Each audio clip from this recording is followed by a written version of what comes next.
那么今天我们十分有幸的邀请到了SolarReserve公司 CEO Kevin Smith 先生。那么首先我们对于热烈的掌声欢迎 Kevin 来上来给我们介绍这个星链沙丘电池的最新的应用情况。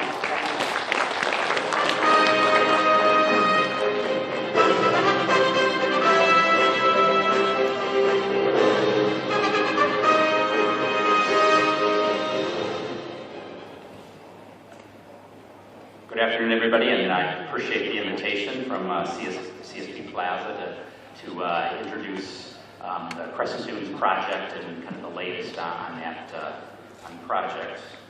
Let me get here to my own devices.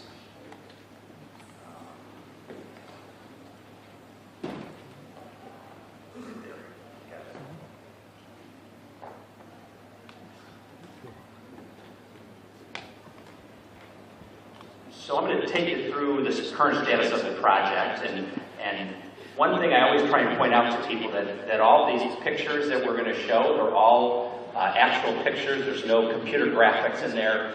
It's interesting that sometimes from some of the aerials that look like it's not a real project, but it is a real project. That across that is over 2.5 kilometers, and that's a 200-meter tall tower in the middle. So I'll take you through a little bit on Solar Reserve first. We really have kind of three parts of the business. The core of the business is the technology supply and the technology advancement.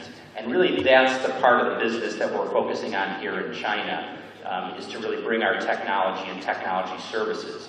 In other parts of the world, we actually do development activities, permitting, land acquisition, financing, for, you know, in our view, in the China market, the major players here and the GenCos are better placed to do that work, regulatory structures, financing activities. Solar Reserve's role here would be technology supply and technical services for numerous projects utilizing our market-leading technology.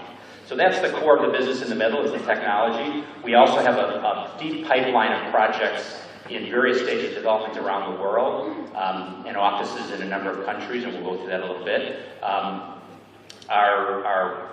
The main markets that we're focusing on, in addition to our activities in the U.S., is the Chilean market has a significant CSP opportunity. We've got 8 towers worth of projects in late-stage development. South Africa is a growing market, obviously, for renewable energy. We have one project that was awarded to us last year called the Redstone project, and then we have multiple other towers in various stages. And then once projects go into operation, we provide asset management services and kind of long-term asset management and operational services.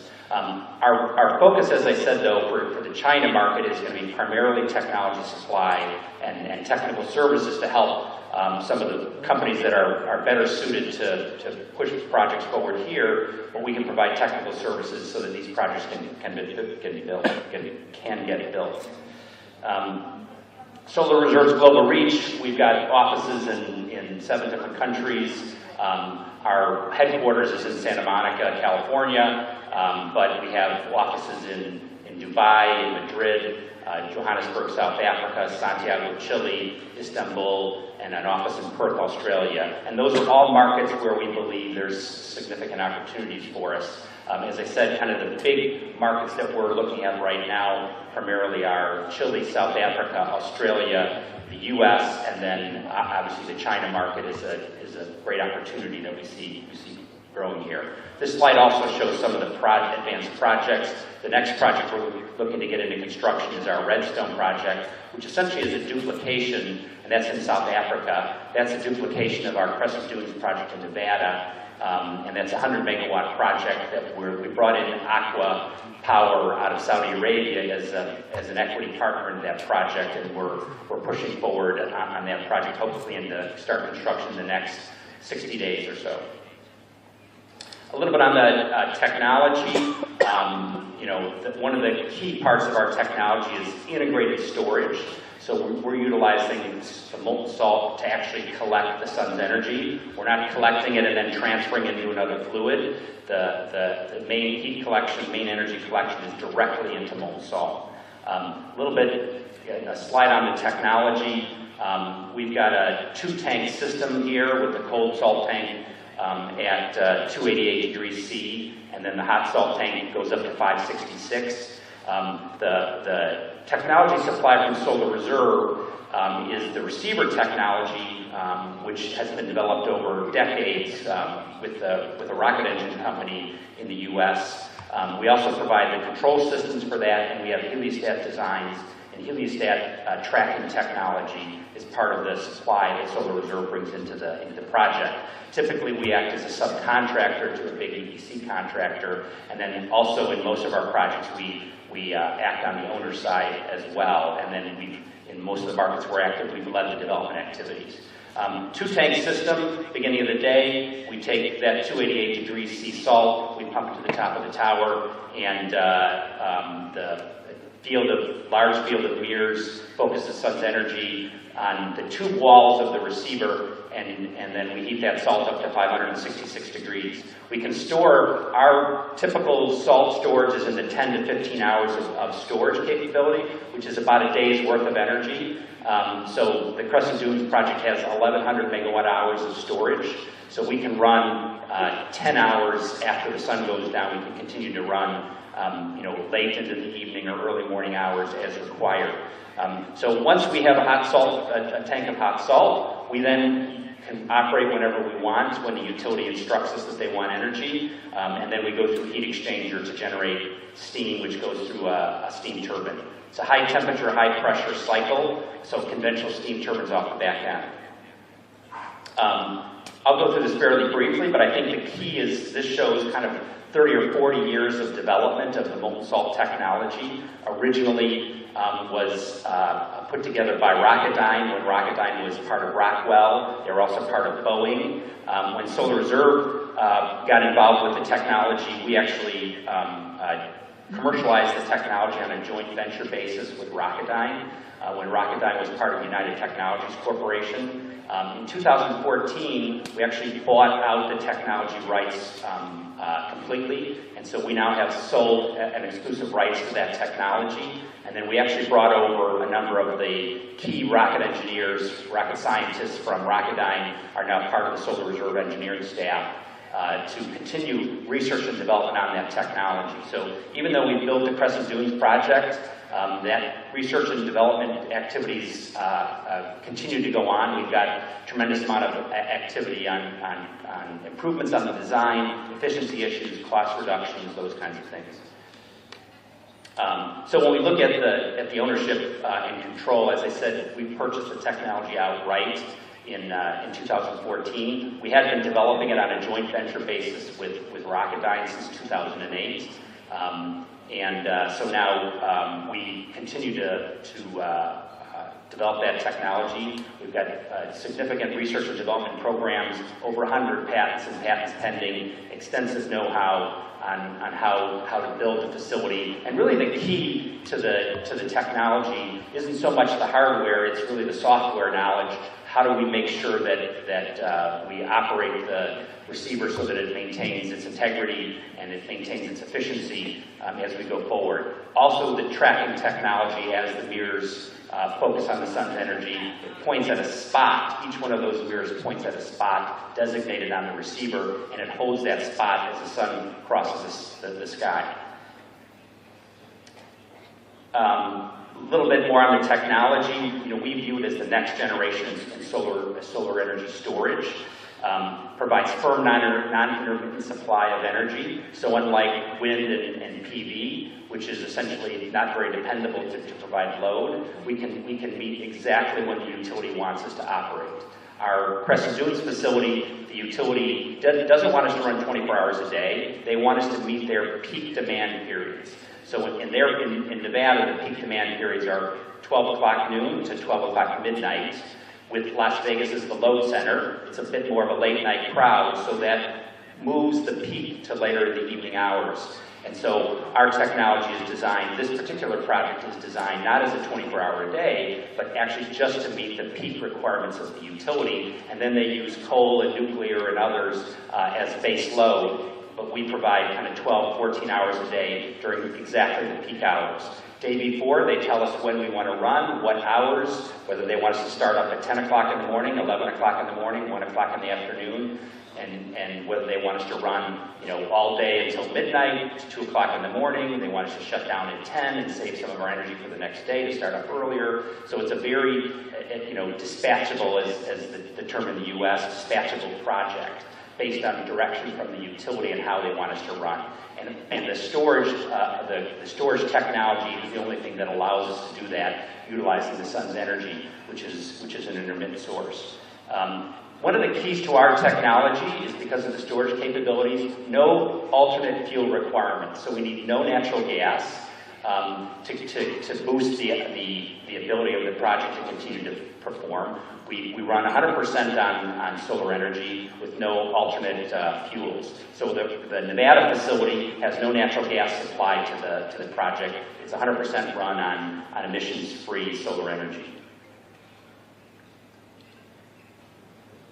A little bit, some details on the Crescent Dunes facility, and I'm actually going to try and play the video. There's a video here. So if you give me 2 seconds, I will see if that works. 耗电量约为15万万耶瓦，而太阳在1秒钟内就可产生比这还多的电量。太阳能长久以来只能在白天使用。 直到今天，欢迎进入发电领域的未来。位于美国内华达州的 SolarReserve-110兆瓦新月沙丘太阳能发电厂，10347面定日进，超过100万平方米的镜面，可反射并聚集太阳能，大规模捕获太阳能，并将其储存于熔岩中。 利用美国开发的革命性技术，可靠地储存太阳能，将太阳和盐转变成电力，无限可靠的能源供应，清洁可再生，昼夜提供，零排放。在用电高峰期，足以为75000户住宅供电。 SolarReserve 是100%从太阳捕获再生能源，并加以储存的全球领先者，全天候提供纯净、清洁、一致且可靠的能源。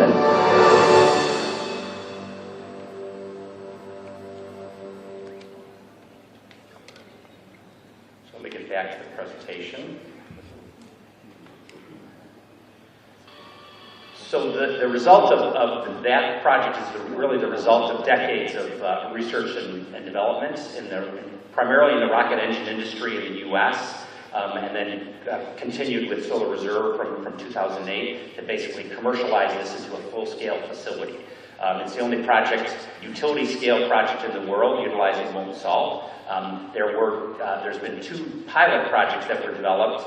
Rocketdyne originally did a 10-megawatt project in California called Solar 2, and then there's a Spanish company that has an 18-megawatt project that's in operation in Spain. But this was really a jump in 6 or 7 times the size of previous projects that have been built, and now is really commercialized in full scale. This shows a little bit of the progression as well over the years. The project was built under, which was previously mentioned by Joe Desmond, under the Department of Energy Loan Guarantee Program in the U.S., which has been a very successful program to encourage large-scale energy projects. So we participated in the DOE Loan Guarantee Program starting in 2010, 2011. Some specifics on the project. Obviously the technology is Solar Reserve's exclusive rights technology. We can provide energy day and night, firm renewable supply energy, not intermittent supply. This project is a 110 megawatt project and will generate 500,000 megawatt hours on an annual basis. 10 hours of storage, as I mentioned earlier, which gives us 1,100 megawatt hours of storage. So essentially we can run the facility at full output for an additional 10 hours after the sun goes down.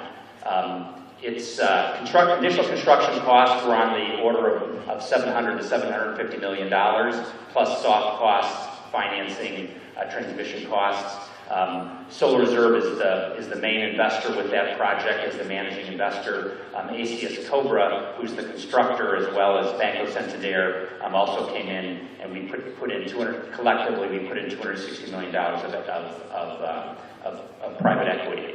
The project participated in an open tender, and we were awarded a project with the largest utility in Nevada, a company called NV Energy, and the project has a 25-year power contract with NV Energy at a fixed price plus a 1% escalator per year, and they purchase 100% of the output. First electricity and full load electricity generation at 110 megawatts was reached at the end of 2015. We passed our full load commercial test under the power purchase agreement. So under the power purchase agreement, we needed to prove to the utility that we are capable of running at 110 megawatts. That was passed. And then consistent with the rollout plan, we're now ramping up our monthly generation through 2016. Our requirements under our power purchase agreement with the utility don't actually start until January of 2017. So that gives us 2016 to kind of ramp up our performance on a monthly basis. The key technology, though, which is the receiver and the control system, have been fully tested and are performing at above 100% of design. The availability of the key technology, including the receiver, has been about 100%. It has been at 100% for the last 9 or 10 months.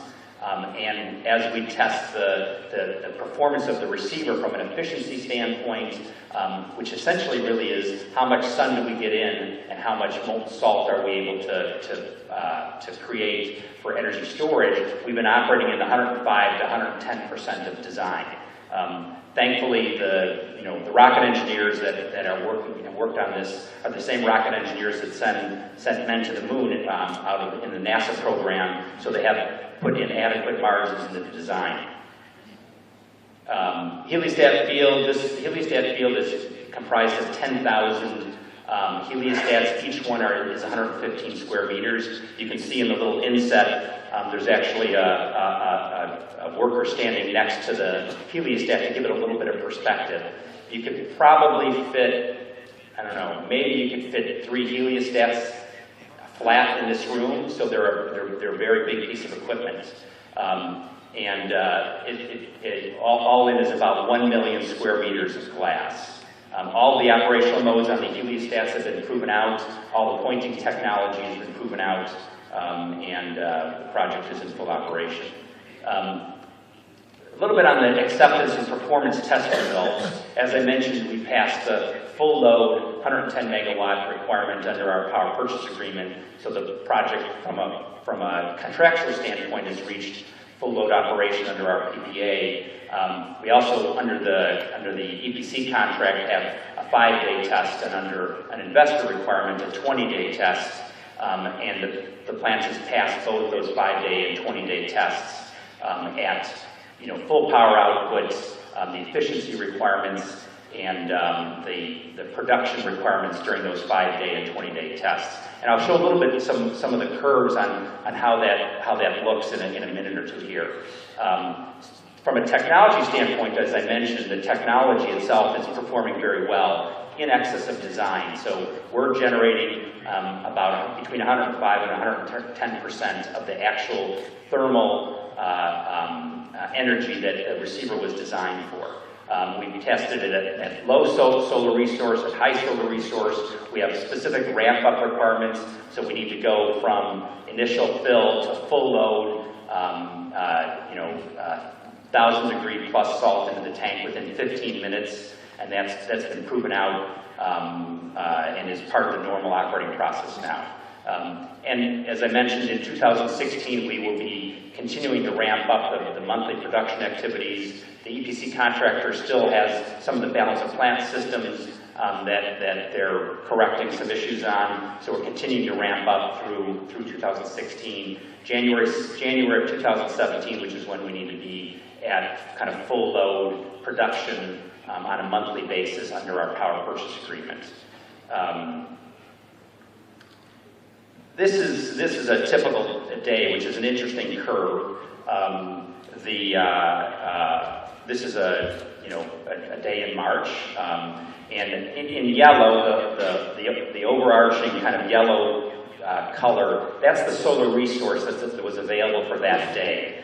And that shows what the sun looked like that day. You can see there's a bit of jagged edges at the top, which means a bit of cloud cover came up throughout the day. That red line is the actual molten salt generation, and behind that red curve, you can see kind of a faint purple curve. That's the expected generation, thermal, and then the red curve is the actual molten salt production based on the actual activities on site. So we have a predicted output, and we have an actual output of molten salt, and how much energy was stored.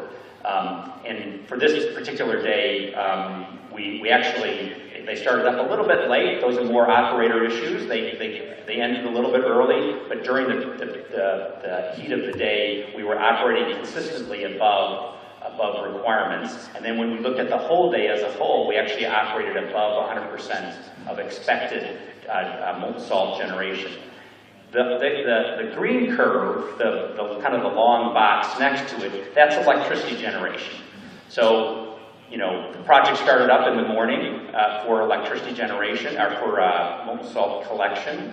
We collected energy in the morning, collected energy into molten salt, and then when the utility wanted us to run, which was late morning, we then ramped up the steam turbine, started electricity production, and then you can see nice, consistent electricity production up until 10 o'clock at night. Even though the sun had long ago gone down, we had nice, consistent electricity generation. The utility needed that production until 10 o'clock at night, and then we shut down to start again in the next day. As I mentioned, this project isn't necessarily designed as a 24-hour-a-day facility. The utility has their baseload coal and nuclear.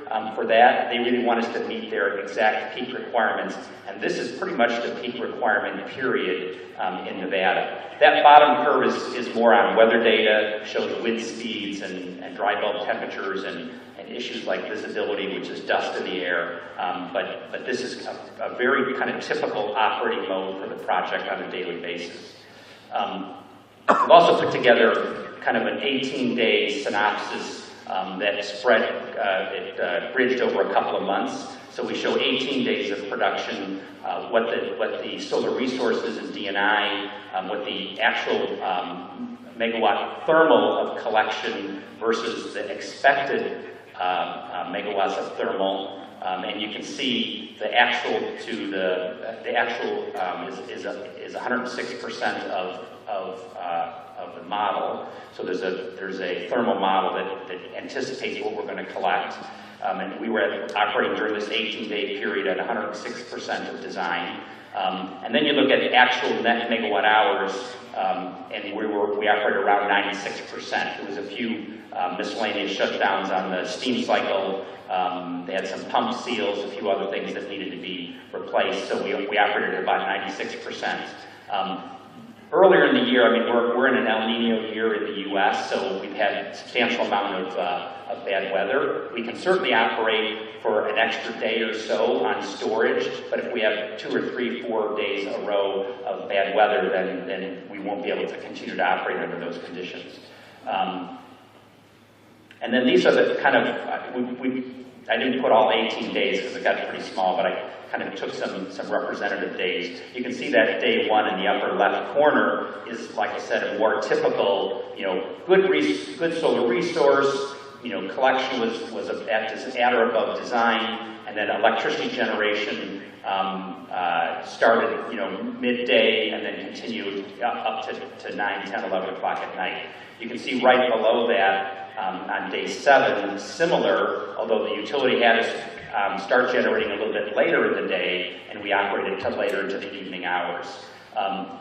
If you look back at the top on day 3, that shows a more poor solar resource day. So you can see the yellow. We have some periods where the solar resource almost went to 0 in the middle of the day. That means basically we got socked in with cloud cover. So essentially the molten salt production stopped, but it didn't stop electricity production. We continued to generate electricity even though the solar resource was fluctuating pretty wildly during those periods. You can see that red curve, which is our salt collection, has to follow the sun. So as the sun goes down, or cloud cover, we slow down the salt production, and if it gets really overcast, then we have to shut down the salt production. But as long as we have storage in the tank, we continue to generate electricity. There's a few other interesting days in here. You can see that day 8, day 9, day 13, we actually decided that we were going to run 24 hours a day. In fact, it was a 60-hour period where we ran 24 hours a day.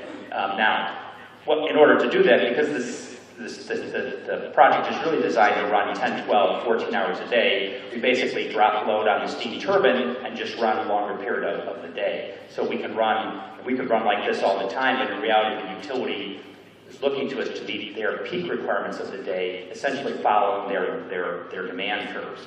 But obviously the facility can run 24 hours a day, as we show. Day 13 shows a pretty nice solar resource day. We started up electricity generation well before the sun came up, and we continued electricity generation well after the sun went down. We certainly, depending on markets, we can design 24-hour-a-day facilities. Our projects in Chile are more designed for 24-hour-a-day facilities because of the mining sector. They're looking for 24-hour supply. South Africa is a little bit more like the US in that their peak goes up to 10, 11 o'clock at night. And they actually provide incentive payments if you can run into the evening hours. And so that's a structure a little bit more like the US. A little bit on advancements. Obviously, the Crescent Dunes project is serial number 1 on our receiver and control systems. The lessons learned, we have a 150-page document that continues to get added to that talks about the lessons learned on the Crescent Dunes facility. How can we make it more cost-effective? How can we increase efficiency issues? Increase reliability issues, all of those things. And so there's a continued focus on the next generation. So our Redstone project in South Africa will actually have some changes that we've already incorporated into the design. Not too many significant changes, but certainly some changes that we think can help bring costs down. And some slight increases in performance. Even though we're already operating in excess of performance, the more performance we get, the cheaper the electricity prices are. So that's kind of the goal in our research and development activities. And just in summary, we're very pleased that, I can watch that video 100 times and it never gets old. I haven't quite seen it this big. Standing next to it was interesting for me. But we're very proud and excited that we've commercialized the most advanced solar thermal storage technology. The Crescent Dunes plant-wide production tests are completed and exceeding testing requirements. The technology itself is, as far as we're concerned, is 100% proven, and we now need to move on improvements to it. How do we make it, larger? We're looking at larger receiver designs for South Africa and Chile. We look at larger receiver designs here, so we can have 150 to 200 megawatt projects. And meet and exceed those requirements. Crescent Dunes will be continuing to operate and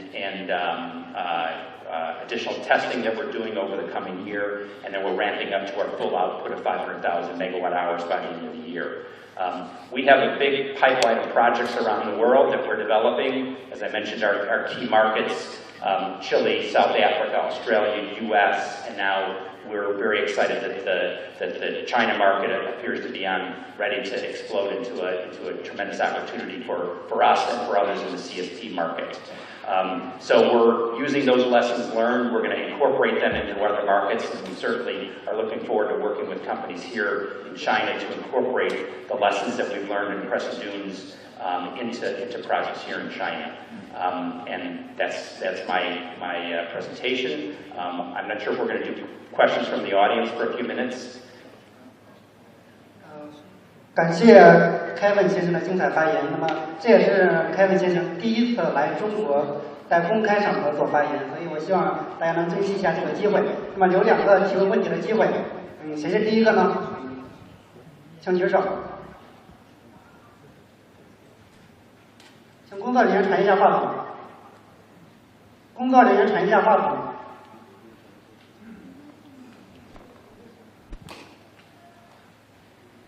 This is Thomas from CSO Services. Kevin, thanks for this nice presentation. If I'm remembering some trips through China, I wouldn't be afraid of air pollution. What is your way to deal with the subject if you have to deal with especially particulate pollution? This could limit your technology. It's a kind of natural enemy of the tower technology. Could limit the size of the solar field and the general design parameters of this principle. Maybe you would have to go to multiple tower principle or whatever. It would be nice to hear your. Yeah, obviously the key is getting solar energy resource onto the receiver, and anything that stops it, whether it's cloud cover, whether it's emissions, whether it's particulate in the air, that's going to affect the output of the facility. I put this curve back on. You can see at the bottom curve, that kind of grayish line at the top shows visibility issues. We're in the desert of Nevada. It gets pretty dusty, and so that dust that would affect overall output of the facility and the anticipated output of the receiver, and then overall electricity generation. The key really is to have the proper modeling and tracking technology on the ground. We need to monitor the weather and emissions in the area. Typically, we usually have a year or so of on-site weather monitoring before we start construction of a project. And so we would monitor particulates in the air, we monitor wind speeds, because obviously high winds also can affect activities. So essentially you need to do adequate monitoring in the area where you want to build a project, and you need to take all those things into consideration so that you then anticipate what the expected electricity output. All of those things affect salt generation and electricity output. Obviously, if you go into an area that has a lot of high winds or has a lot of dust, like we see in the deserts around the world and in California and Nevada, or you have high particulate because of emissions, that will affect your expected output of the facility. You're going to have to take that into consideration when you do your financial modeling and financing of the project. So unfortunately, it'll take your electricity generation down. We believe that the system is robust enough that we can still meet the target tariff requirements here in China, even taking into account all of these issues.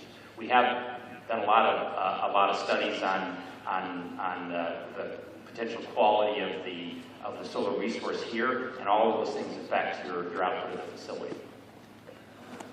OK， 那么下一个问题，第二个问题的机会，时间关系。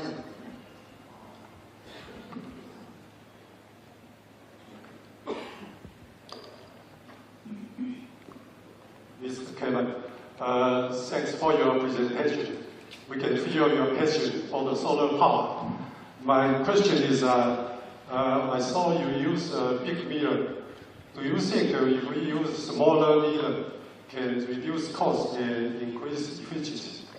Thanks. It's a great question, actually. And Solar Reserve, we've done a tremendous amount over the last 6-7 years. We've done a tremendous amount of studies on heliostat sizes. We actually have heliostat sizes from 2 square meters up to 120 square meters. And we've tested mirrors, this big, as well as the ones that we saw on the screen. And so that's kind of one of the big questions in the industry is how do you get the most performance and how do you get the least cost for heliostats. Our next generation projects have taken advantage of a lot of the lessons learned on heliostat design.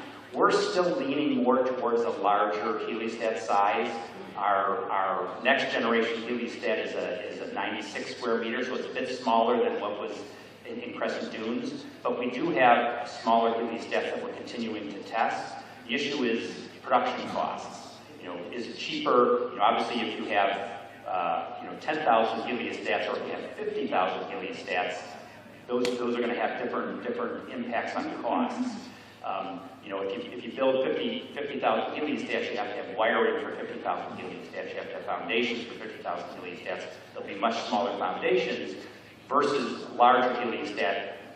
Smaller amount of electrical connections, smaller amount of foundations, but larger foundations. We're continuing to do those optimizations. We're also looking at ways to decrease a lot of those costs, wireless controls, so that you don't need to vary the control wiring, self-powering with PV, so that you could make a heliostat that's self-powered and wireless.